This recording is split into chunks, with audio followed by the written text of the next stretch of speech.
lapsepõlve unistuste võlumaal.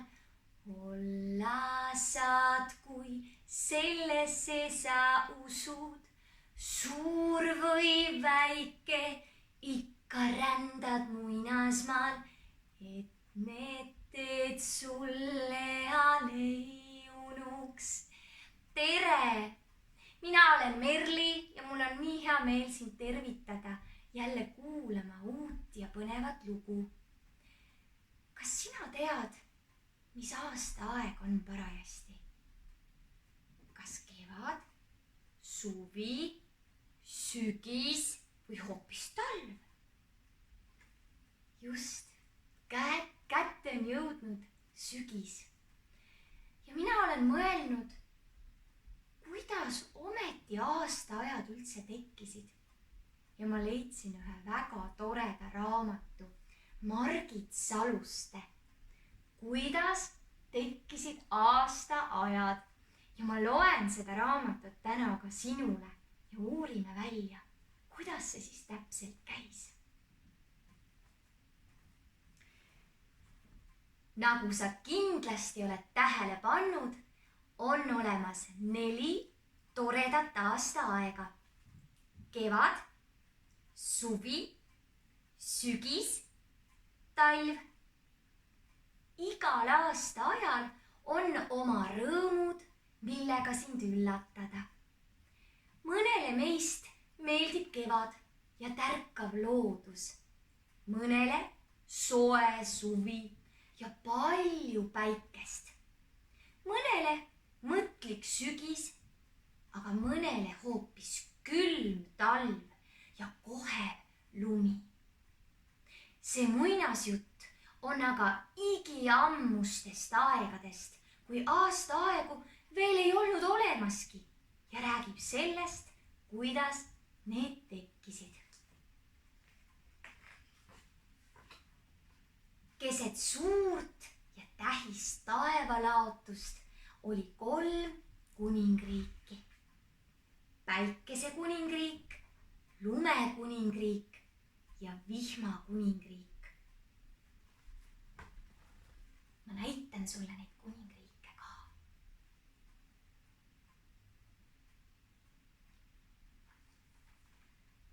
Kuningriikide elanikel oli omavahel läbikäimine rangelt keelatud ning riigipiire valvasid terased ja valvsad valvurid. Päikesekuningriigis paistis hommikust õhtuni kuum ja kõrvetav päike. Seda valitses päikesekuningas Pärtel I oma särava kuningannaga.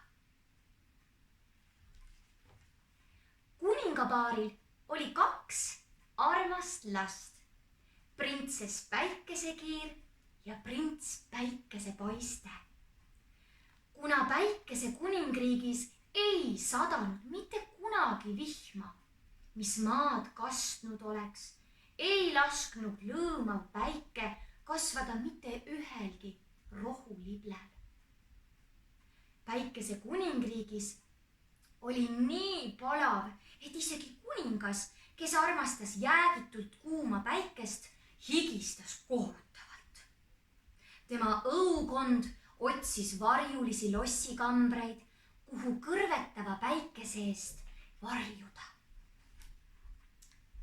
Lumekuningriigis sadas kogu aeg lund.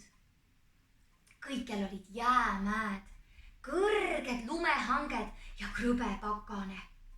Iialgi polnud seal keegi päikest näinud. Kuningriigis oli nii külm, et isegi lumekuningas Lumpur esimene ja lumekuninganna värisesid ja lodisesid lakkamatult oma suures kõledas lossis. Kõik selle kuningriigi elanikud kandsid sooja riideid, hoolimata sellest, et kuningal tihti tüütu köha ja kurk haige.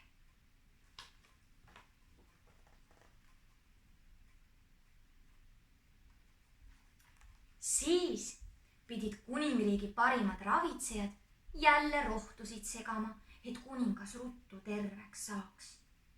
Ainult prints Lumepall ja printsess Lumehelbeke ei külmetanud. Nemad kelgutasid, suusatasid ja nautisid talverõõme nagu kõik lapsed. Ilmateade Lumekuningriigis kuulutas: täna, homme, ülehomme lumesadu jätkub. Vihmakuningriigis, nagu te juba arvata võite, sadas kogu aeg vihma. Kuna vihmakuningas Vihmur esimene oli mõtlik ja nukrameelne valitseja, lasi ta vihmal sadada nii päeval kui öösel. Vihma kaljas nii palju, et igal pool oli lirtsupori ja hiigelsuured lombid. Niiskusest ja rõskusest aevastas kogu õukond. Ka vihmakuningal endal oli tihti nohu, mistõttu kuninganna küüris vahet pidamata taskurätikuid.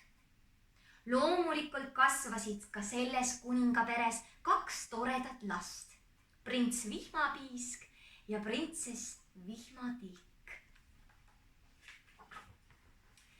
Nagu kõik lapsed, olid ka Vihmapiisk ja Vihmatilk väga uudishimulikud. Ükskord lossis ringi luusides sattusid nad kõrvalisse torni. Seal töötas ja tegi oma suuri avastusi õukonna Tähetark. Ta oli oma tööga parajasti nii ametis, et ta ei märganudki, kui Vihmapiisk ja Vihmatilk temast olid mööda pugenud. Ja seinal rippuvad salajast kaarti nägid.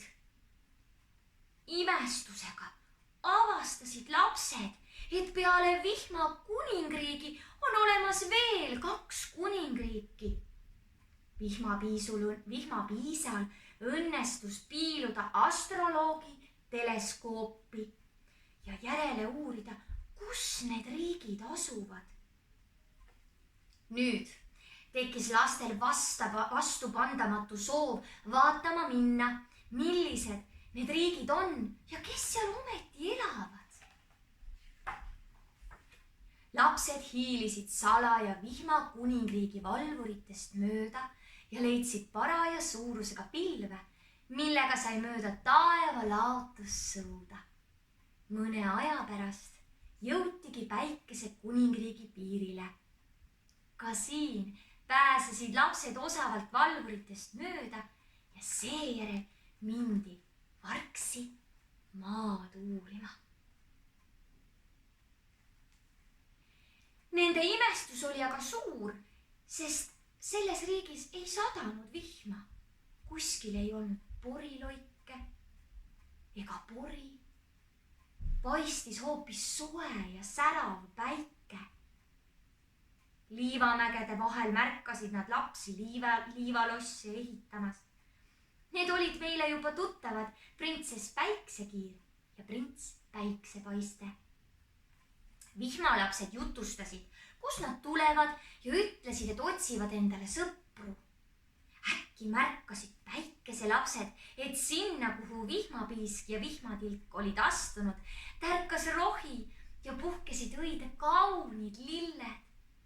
Vihmalapsed rääkisid oma plaanist külastada Lumekuningriiki.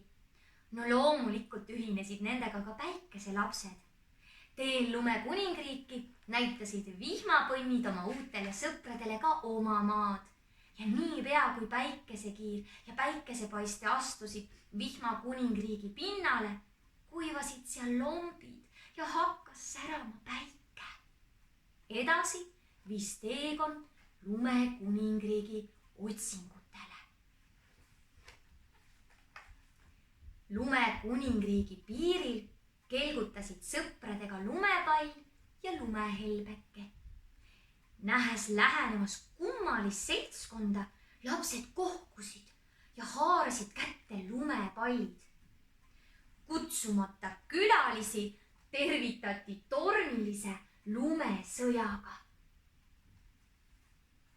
Alles pärast seda, vihma ja päikeselapsed olid selgitanud, kust ja miks nad tulevad, rahunesid lumelapsed. Terve päev mängiti ja hullati koos.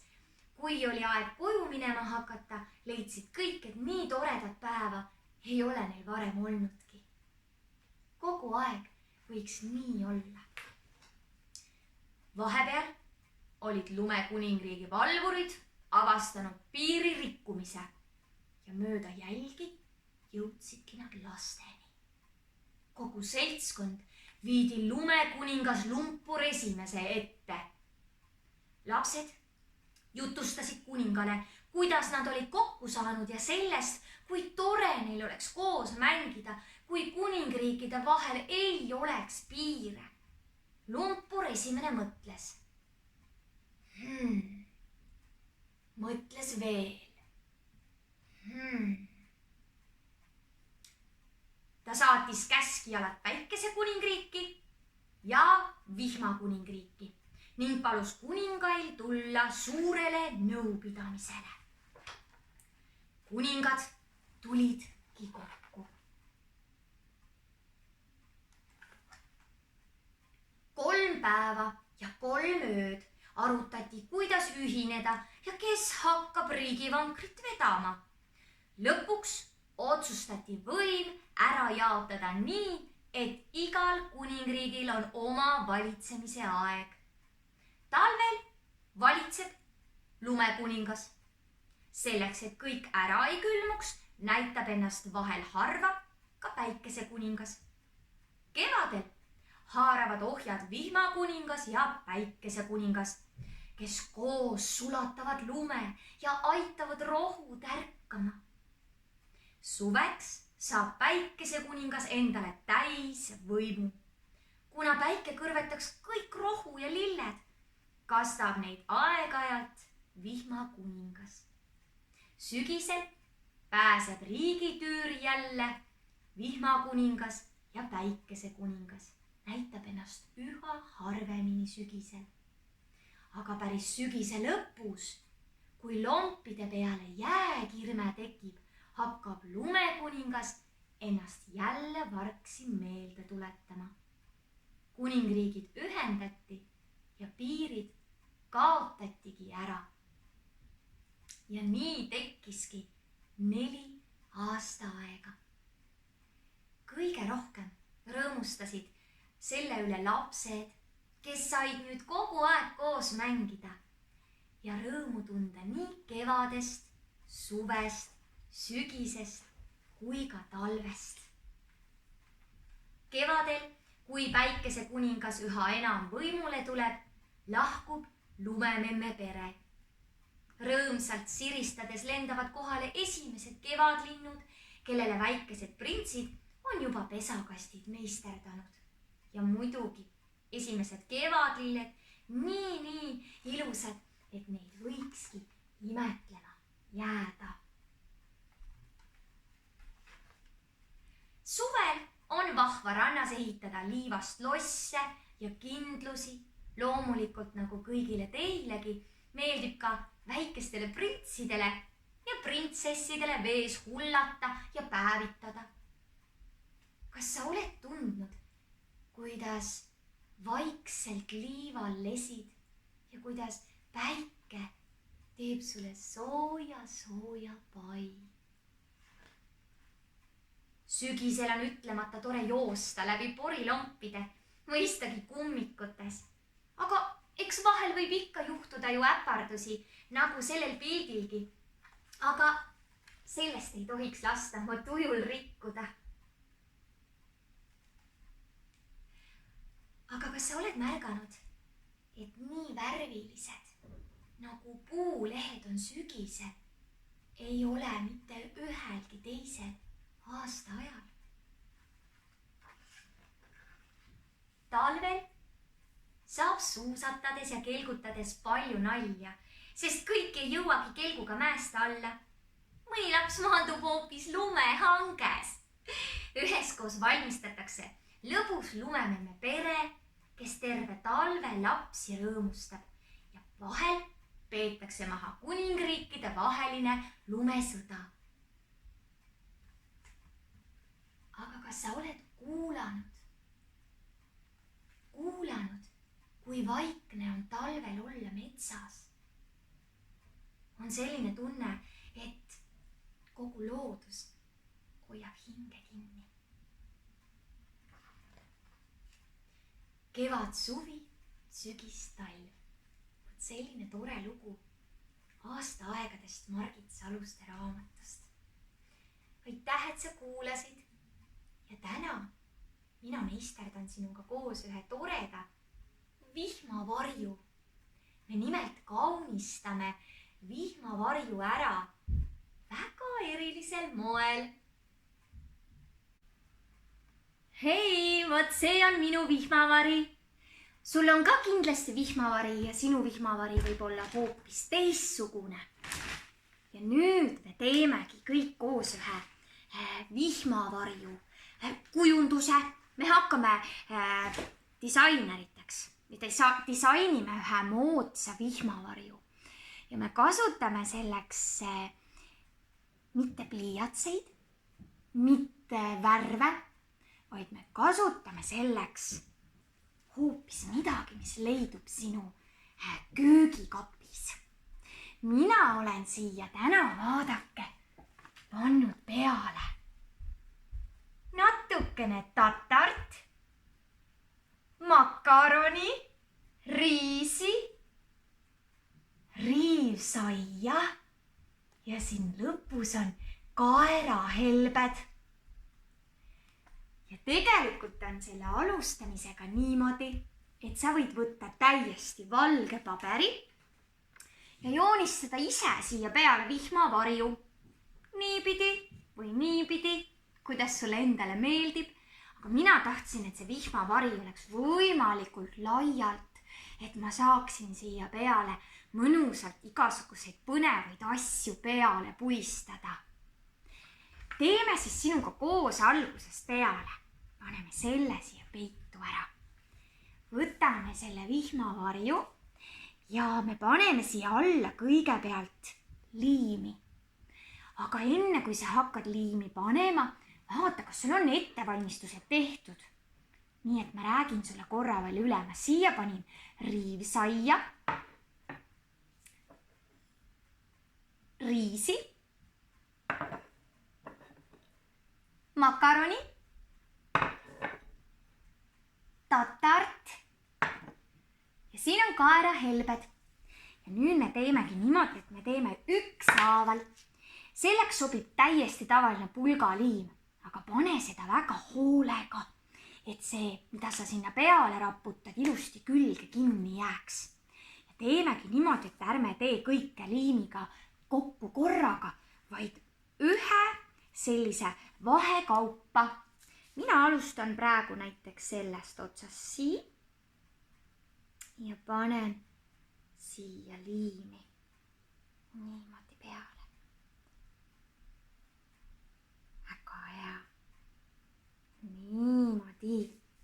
Ja nüüd ma tegelikult juba võingi raputada. Mina tahaksin alustada riisiga ja puistad riisi lihtsalt oma liimitud osa peale.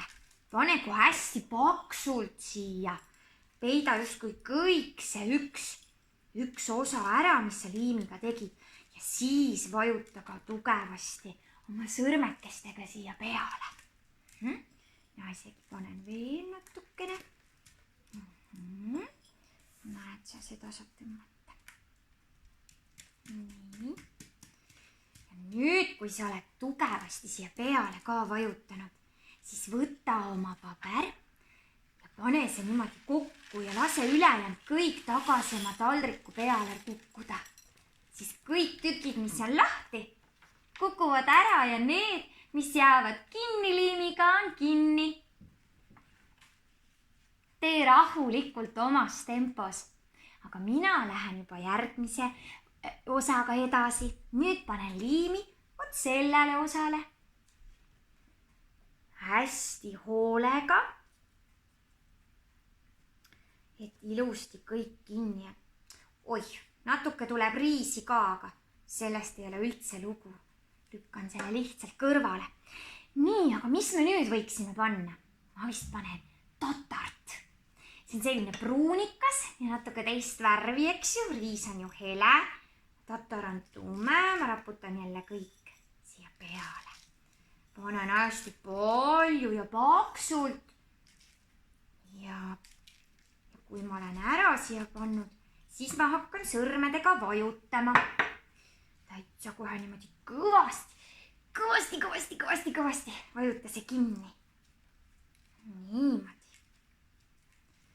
Natukene jääb näppude külge ka, aga sellest ei ole üldse midagi. See on nagu sõrmede massaaž. Me oleme sõrmede massaažisalongid.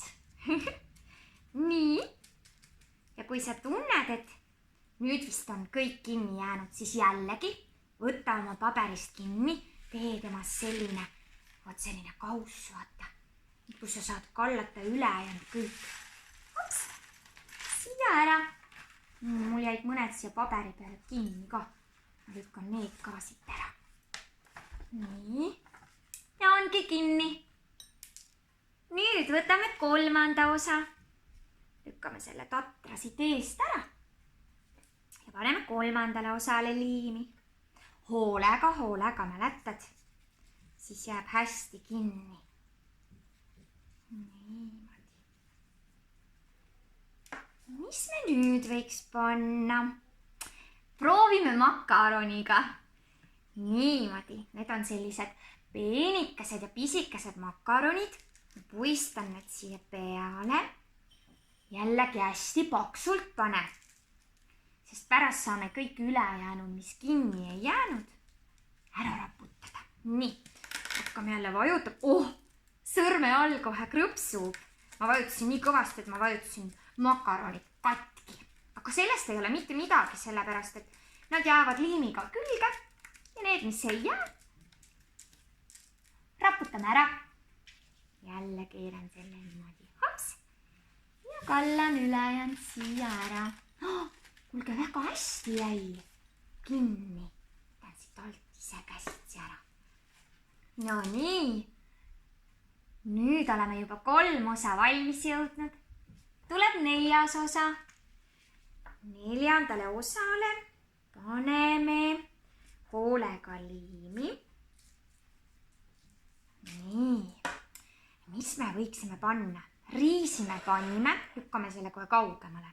Makaroni me panime, tatart me panime, aga me ei ole pannud kaerahelbeid ja riivsaia. Riivsai on nagu liiv, selline hästi peenike pudi ja teate, ma panen seda. Paneme riivsaia, raputame siia peale niimoodi. Oi, kui mõnus siin sees on. Niimoodi oma näpukestega seda mudida. Nii. Jälle hästi paksult. Mina panin endale sellise aluse, vaata siia alla. Sa võid võtta näiteks ajalehe või mõne muu vakstu või aluse. Siis ei ole pärast. Mured saame ära kallata ilusti. Nii. Nüüd raputame jälle ülejäänud ära. Nii. 4 osa valmis ja ongi jäänud viimane osa ja sellele ma saangi panna kaerahelbed. Paneme jälle hoolega liimi. Ma olen täiesti kindel, et mitte kusagil ei ole sellist vihmavarju varem nähtudki. Ja sinu tehtud vihmavari samamoodi saab olema väga-väga põnev, sest et sinu kodus või kohas, kus sa parajasti viibid, on hoopis teised asjad. Ja siis sul on jällegi omamoodi vihmavari. Nii nagu minagi. Mina olen enda moodi, sina oled ise moodi ka, enda moodi ka. Nii, paneme jälle nii ja raputame. Raputame ära. No kuulge, mul on tunne, et minul ongi nüüd kõik kleepimistöö valmis tehtud. Ja saanudki sellise uhke vihmavarju. See paber kaalub päris palju, sest kõik need asjad kokku, mis me siia liimisime, on rasked. Aga tegelikult võid sa julgelt edasi seda kaunistada. Võta näiteks pliiats ja tee siia vihmapiisad ja joonista iseennast siia vihmavarju alla. Eks ju? Armas sõber, soovin sind tänada, et sa minuga koos aega veetsid ja nii põnev oleks sinu vihmavarju muidugi näha, aga kõige tähtsam on see, et sul oli seda põnev teha ja sul oli tore. Ma soovin sulle imeilusat päeva ja ütlen südamest aitäh ka sulle minu unistuste päev. Kohtumiseni!